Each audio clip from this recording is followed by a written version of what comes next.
crime fighters. Special focus. Welcome to a new repackaged and reloaded number one security program on television, Crime Fighters, the Police and You. You may be wondering why the program was off air for some time. Well, the answer is not far-fetched. In order to bring to your screen an unequaled security program quality-wise, we had to go back to our drawing boards to repackage the program. With me is my co-presenter, Wumi Ibojo. Hello, esteemed viewers, and welcome once again. Our first and subsequent episode promises to be very interesting and educative. Our spotlight will be on the just completed April general elections. The most anticipated general elections have come and gone. It was adjudged as the freest and fairest since the country's return to democracy. Despite the general acceptability of the electoral result, some security lapses, particularly from the Nigerian police force, was recorded in some parts of the country. Notwithstanding, Ngozi, I think the security operatives and INEC officials should be given kudos for a job well done. That's your opinion, Wumi. Well, we'll bring to you the post-mortem of the just concluded April general elections, the role of the Nigerian police force. Do sit back and enjoy today's package.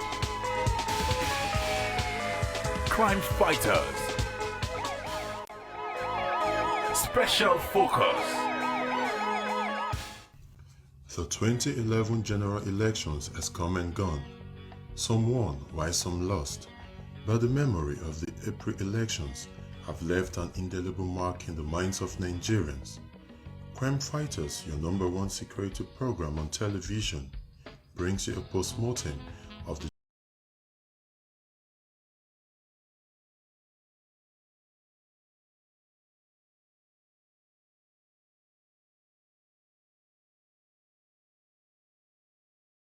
devoid of electoral malpractice at all levels and free of rancor. Much attention has always been on security agencies, particularly the Nigerian police force, to ensure the conduct of a violence-free election. Hitherto, elections in Nigeria have been characterized with violence and electoral malpractices, as some unscrupulous politicians manipulated the political process to the detriment of the electorate. It is on record that most citizens have lost hope and confidence in the electoral process, as it has appeared over the years to be a platform where the biddings of influential and unscrupulous politicians are carried out to the dismay of voters who troop out to cast their vote for the candidate of their choice. Prior to the commencement of the much anticipated April general elections, many were cynical that the Nigerian police force will not be capable of ensuring the conduct of a violence-free election in the country. Constitutionally, it is the responsibility of the police to ensure the conduct of a free and credible elections, monitor and regulate the conduct of political parties as regards campaigns and other political activities. It is also the statutory duty of the police to ensure the total compliance to the Electoral Act by all and sundry. But how significant was the role the Nigerian police force played in the just concluded April general elections? Were those Nigerians with pessimistic views proved right? The Nigerian police force was somewhat more disciplined and was not directly involved in impunity of sorts in many areas, in say the way that it was used in 2007. I think it's an improvement. That is not to say that there are no places where the force behaved other than was expected. However, at the heart of this process, at the heart of it all, is education. And the average policeman is a Nigerian citizen. And the extent to which he is properly educated as to why elections even take place and why his life and the lives of those many people who are queuing up to vote are affected by its outcome will help in how the police conducts itself in future elections. Let us not forget that part of the challenge of this process is a challenge of how we create loyalties policemen, being citizens, can develop loyalties, and these loyalties, if not shaped by certain institutional values, can mean that they acquiesce a little here, they cooperate a little there in things that are not probably optimal. And again, another point, the level of education of police people matters a great deal. I think that my view, if I were president, one of the things that I would do is remind everybody that policing is a very prestigious occupation. We should recruit well-educated people, train them properly, pay them very well, locate them in the community, and we will see policing go up several levels. I believe that the election was free and fair. And I also believe that the police contributed to the success of the elections. Well, for me, the police force in my constituency did a wonderful job, to be honest with you. I was able to observe that the police were on ground, that's number one. Number two, they did their job in such an effective manner and with good relationship with the people they are meant to guide, which was very important to me. But you see, there's no point in you saying, because you're a policeman, you have to infringe on people's rights. So for me, I think the police did a good job. To a large extent, I think the Nigerian police did a very good job. I mean, they are just being human, and they form a larger part of society too. All I would really admonish is that we can begin to complement the activities of these police via providing them with necessary tools. When I say tools, not necessarily gun and other things. Adequate walkie-talkie. The help of seeing camera in close around the areas too, I think it's a plus too. I mean, complement the activity of the police with CCTV camera, walkie-talkie. To have a better hygiene security. Within the limit of their manpower capability, the police actually tried this very last election. Because usually part of the weakest point in our election and the issue of election fraud and rigging is actually the security operative colluding with politicians to actually rig election. But that was massively absent during this last election. The April general election served as a litmus test to assess the preparedness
violence that took place in some parts of the north. One who really want to pay glowing tributes to our gallant coppers that paid the supreme price.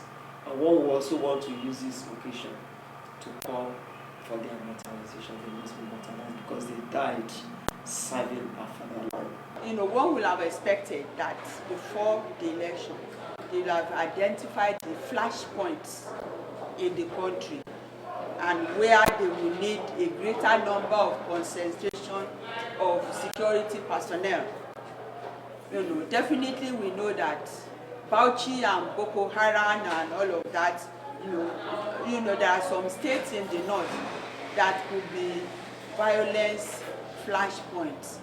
I think in terms of intelligence, they ought to have identified such flashpoints and envisage, you know, and probably have a better representation of the security personnel in that area, to the extent that when the violence now broke out, the people that were there could not curtail it.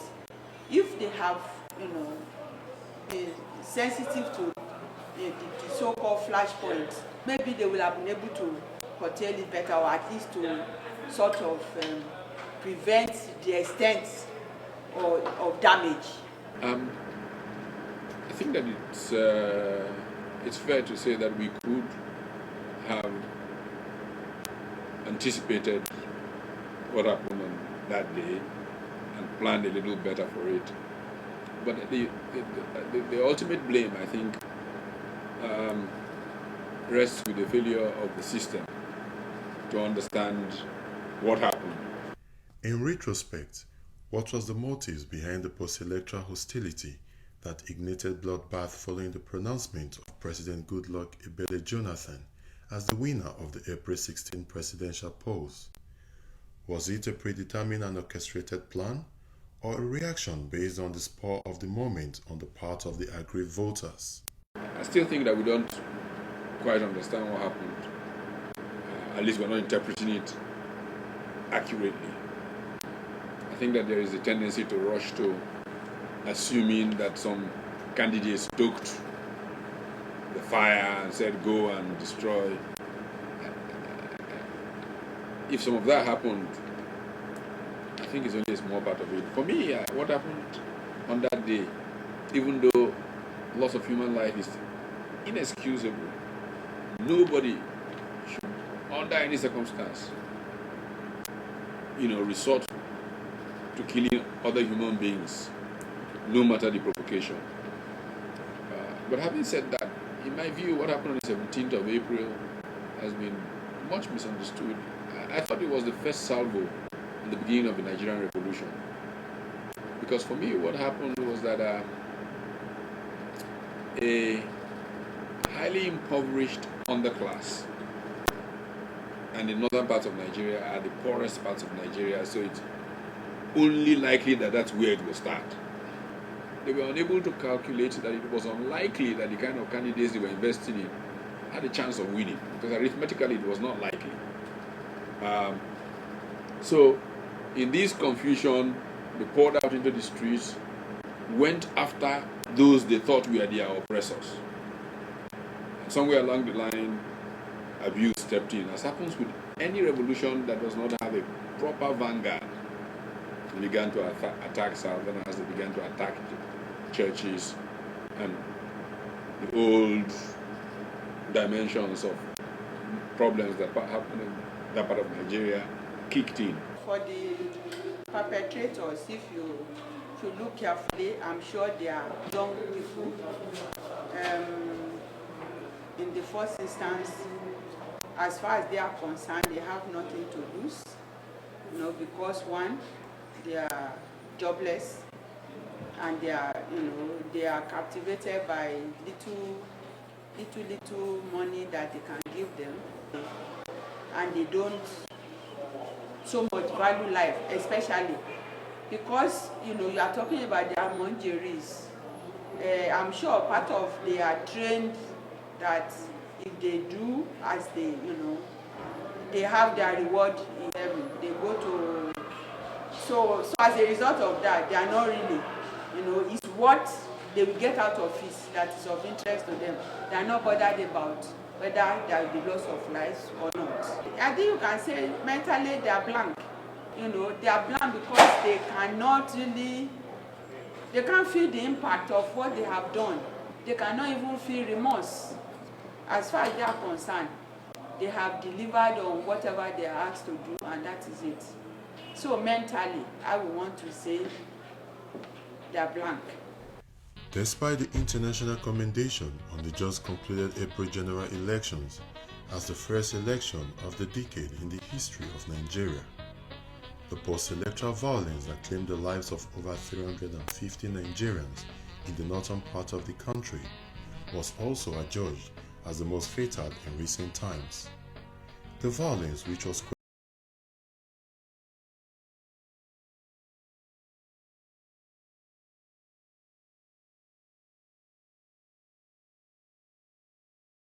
Nigerian police force failed to put in place adequate security strategies to ward off any unforeseen security threat, knowing the general apprehension prior to the commencement of the elections.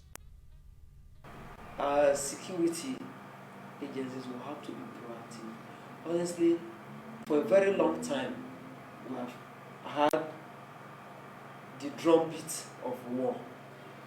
We've heard about and read in papers, listened to some of our television houses, why they had alerted the whole nation about the build-up that we're having, and that some parts of the country seems to be like volcano that will erupt. If we have had all these things and our security agencies had not abandoned leprosy to look for cure for eczema, abandoning their primary responsibilities, that is guaranteeing and securing lives and property, probably all these ugly incidents that were recorded, the needless loss of lives will have been averted. If we have had our security agencies troop out in their large numbers, for goodness sake, this needless loss of lives and property will have been prevented. Again, we'll have governors that are the chief security officers of their respective states. And of recent, I listened to Bauchi State Governor come to tell us that, well, his own house too was burnt. His first son was almost lived. When he was a copper in 1979, he was harassed in Oyo State. That is unbecoming of a chief security officer of a state. If we had our coppers, if they were harassed, if they were almost lived and they were kept alive to tell us details, we don't have had this national calamity that befell us as a nation. The first question you asked yourself is that what's the number of policemen we have policing our society? We are under police. So it's not fair to actually assess the police when you have not actually, they don't have enough men to do the job. So the issue is not whether the police are, as a matter of fact for me, we have not gotten to the stage to even start talking whether they are able to do that. We have over 120,000 polling stations in this country. And we are supposed to have 2 of them in each polling station. So how many police officers we have in the whole country? So that's the issue. And again too, election is a very, very massive organizational work that involves all facets of security operation. So it is actually not what you can actually leave all entirely for the police to do, especially in a context where, like I said, we are actually on the police. So for me, within the limit of their manpower capability, the police actually tried this very last election. Apart from the post-presidential electoral violence in some northern states, some states in the south also recorded electoral malpractices and terrorization of the electorate by political hoodlums of some unscrupulous politicians at the polling stations.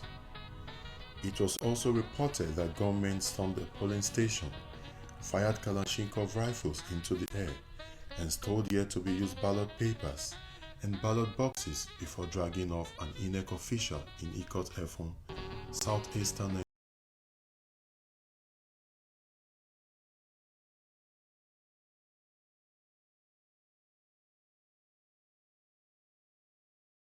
Thugs who hijacked ballot boxes at Kasero town. The armed thugs were said to have ambushed 2 buses, conveying INEC workers to the Commission Collation Center. The hoodlums were alleged to have snatched voting materials from the INEC officials under the watchful eyes of ineptitude security armed escorts. In Bauchi, bomb blasts jolted the state capital as 3 bombs were detonated in succession by yet-to-be-identified persons. Niger and Plateau states also had its own fair share of bomb blasts before the governorship election. From the build-up of all we had before the conduct of the election, people were just as if they were preparing for war.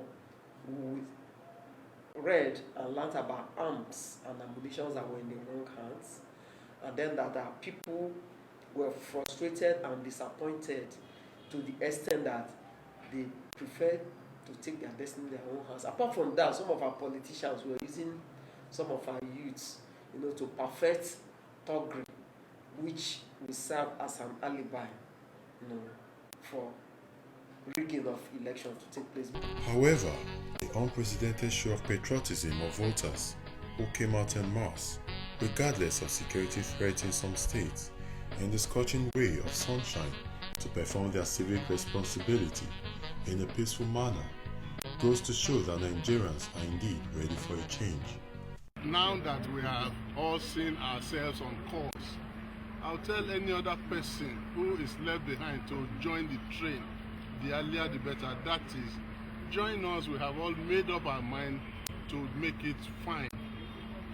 So whoever is left behind, but I know they must be very, very little, because from what I've seen of people taking their turn to perform their civic duty, I'm very, very impressed with Nigerians. Everything is going on peacefully. People can't turn up in time. The INEC staff, they really perform wonderfully okay today. Because they came in time and everybody come out in time. The voting is going on peacefully. Fantastic, very fine. Very, very fine. I never expected it, but it's fine. What about the security agencies? Are they The performing their duties? security, they are doing fine. They are performing their duties. Everywhere so calm. We have no problem with this particular one. The security, the police agents, they are doing fine. And we are cooperating with them. So there's no problem. The police has really tried, honestly, and it has been so fantastic. No problem, very peaceful and family. No problem, no hassle, no threat at all. Because everybody's smiling. The turnout of today is so great. Like you see me, I'm in number 434. We are almost 500 in number now, and we have not finished the accreditation. What about the security? They are performing wonderfully well here in this zone, in this center. We so much appreciate what they are doing. Undoubtedly, apart from the post-presidential electoral violence in the northern part of the country and other reported cases of electoral malpractices in some states of the Federation, the April general election can be said to be a victory for Nigerian democracy, indicating that subsequent elections will be better. Gentlemen, everybody is congratulating Nigerians, congratulating INEC, congratulating first and foremost the public for being orderly, and congratulating us for being there for you 24 hours a day. If I tell you that I started this work from midnight yesterday, by midnight I was visiting all the INEC offices in Lagos to make sure that the security was good enough.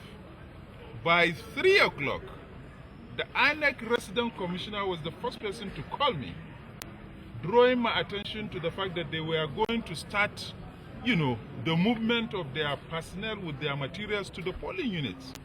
And from then on, I never went back to bed.